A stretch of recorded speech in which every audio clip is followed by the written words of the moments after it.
John Ronald Reuel-Tolkien зохиолыг бичсэн Sarah Stephen King-ийн зөвхөн хараас ч юу ч болж чаддаггүй. Тамд очиж чадвараа дэрэг гэсэн жижиг зөвхөн баярын зөв зочисхийн сэрлээ. Ганагийн сүгт тавтай морил.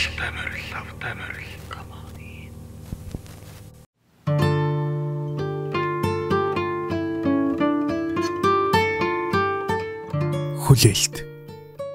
Зохиолч Цогтбаатрын Ууган баяр.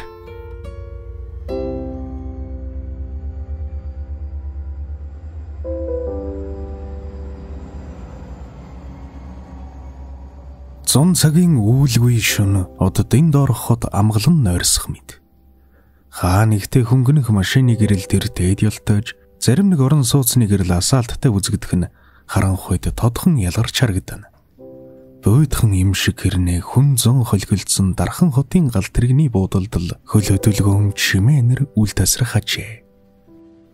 Улаанбаатар хотоос хүмүүстэйсэн гал тэрэг зогсоолд нилээд дөхөж ирээд янданга дуугарган зогсоход хүмүүс цовгон гарлаа. Эдгээр хүмүүсийн дунд нилээд цонхгор царайтай яарч сандарсан байрын дунд зэргийн нуруутай гартаа цүнхөрсөн хижээлдүүр бууж ирсэн нь ган зөргө байв. Түүнд бусад хүмүүсийг бодвол илүү их ачаа тийш байсангүй.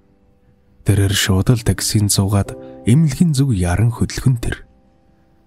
Үүнээс ердөөл 8 цагийн өмнө ган зөрг рүү түүний хуучин ихнэр гэрэл мавтастаж хүүн осолд орсон тухай хэл хүргээд шатуул хурдан ирж хань болооч хэмээн хүсчээ.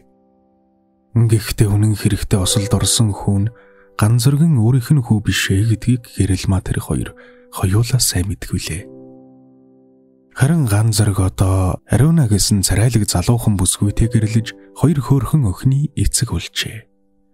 Энэ гурвынхаа төлөө амьдралаа зориулна гэсэн түүний бодолд үе үесгэн өөрийнх нь орхиод гарсан хуучин эхнэр хүүхэд нь орж ирнэ. Гэхдээ нэгэнтэл өөрийг нь хуурч байсан тэр эмэгтэйд сүжиг алдарсан тэрээр эргэж очихгүй байхаар хатуу шийдсэн байлаа. Хүнийх гэдгийг нь мэдсээр хэрнээ өөрийн шигэл хайрладаг байсан тэрхүүд хизээч муу санаагүй ганцхан гэрэл маг л өөрөөс нь огтхон ч уучлал гуйгаагүйд голтой ортол гомдож байсан.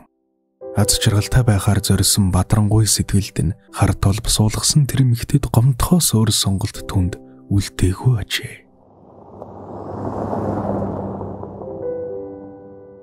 Машин чуталгүй эмнэлгийн гадаа ирж ган зөргийг буухад гэрэл маа хизээний түүнийг хүлээгээд зогсож байлаа.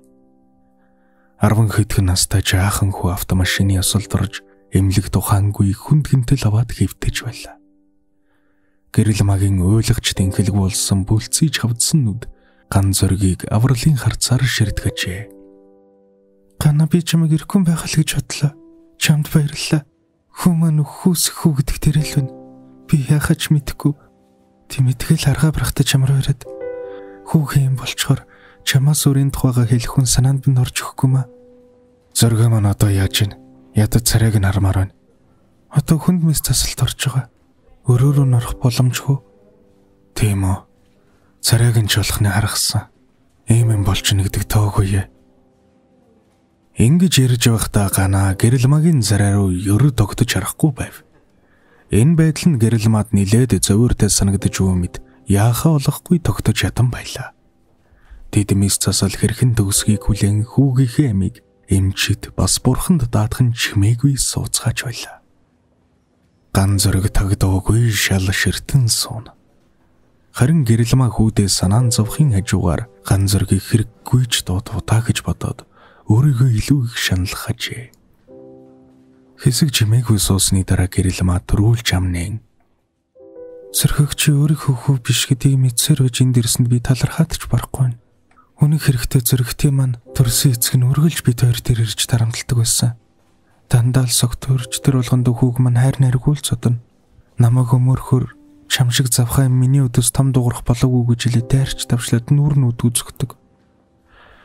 Чи мэдэндээ ямар намайг их ах дүүс байхш. Зүгээр л түүнийг битээрээсээ гэж залбираад сууж явах сүр аргагүй байдаг. Сүүлдээ түүний гэрэнгүүд хүү маань зөрөөл гараад гүйчдэг. Ямар сандал ээжээ та намайг бити өмөрч. Тэгвэл таач ус зодуулна штэ. Өмөрхийн орон чимээгүй л өж би тэснэ. Удахгүй манай аав ирнэ. Тэгэхээр энэ согтуу толгойтойгоо та бид хоёр дээр дахиж ирэхгүй гэдэг байсан. Хүү маань үргэлжил чамайг ирдэг байсан болохоор хүүгээ осолд орохоор хамгийн түрүүнд чийл санаанд минь орлоо.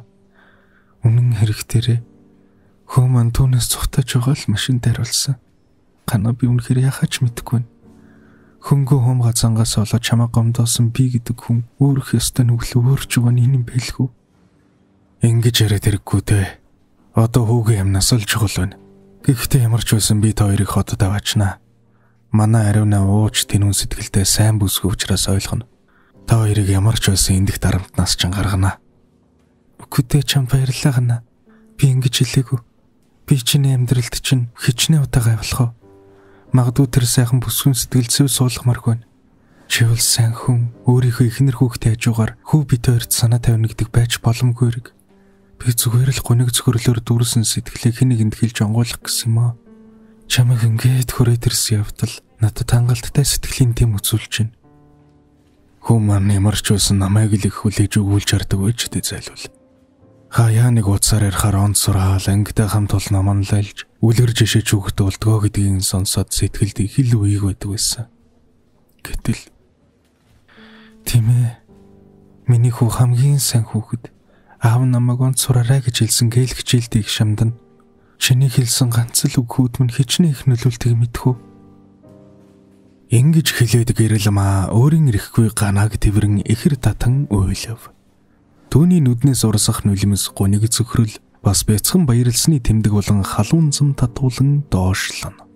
Олон жил үргэлжилсэн харанхуй амьдрал нь гэрэл мад дахин хизээч гэрэлдэхгүй юм шиг санагдаж байснаа.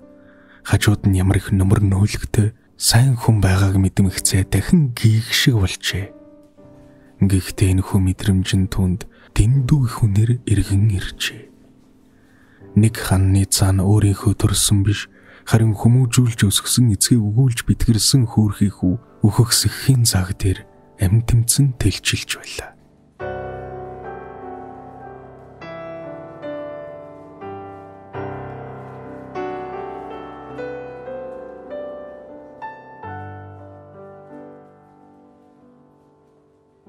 Хэр утсныг бөөмд нэг мэдхэд дэмж гарч ирээд хүүд ч авах ёстой бүх арга хэмжээг авлаа. Дэндүү хүнд гэмтэл авчээ. Яах чаргалга. Хэр зэрэг тэсг нь өөрөө өсөн шалтгаална. Гэхэн тэр энэ яриг сонссон ганагийн нүд харанхуйлаад ирв.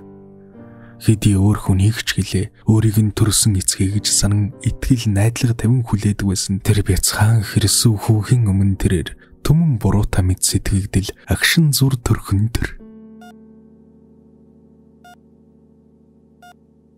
Хүмүүс намайг эцгээхэж хүлээн зөвшөөрч чадаж байхад харин би чадахгүй байв гэж юу?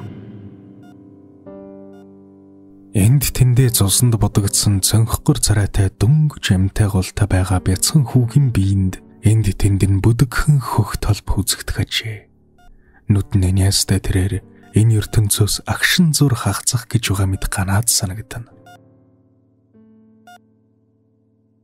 Дөнгөж төдийхөн цоглох хүүгийн бяцхан зүрх итгэж хүлээж байсан хүн нь тэрэгтэн зогсоод уйлж байгааг мэдрэх шиг болов. Хизээ нэгэн цагт аав минь нэрж би босод хүүхдүүдийн адил ааваараа баграхан ярих болно хэмээн мөрөөддөг байсан жаахан хүү хацар дээр нь тусах эцгийнхээ халуун нулимсанд сэтгэл нь амар бололтой. Энэ ертөнцөөс нэг мөсөн холбоогоо таслан одвоо.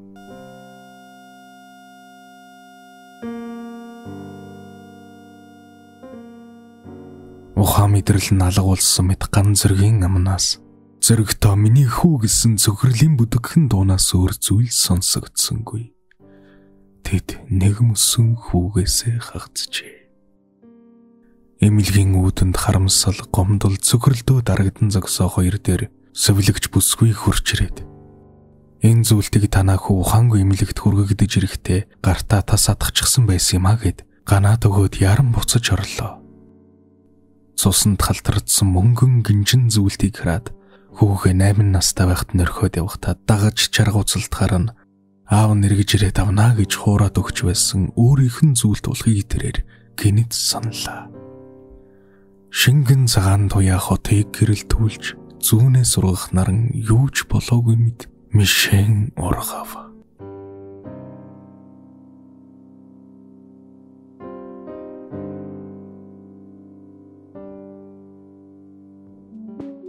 Миний оруулж буй бичлэгүүдийг цаг алдалгүй, алгасалгүй үзхийг хүсвэл subscribe дарж, хажууд нь байгаа хонхыг дарж идэвхжүүлээрэй.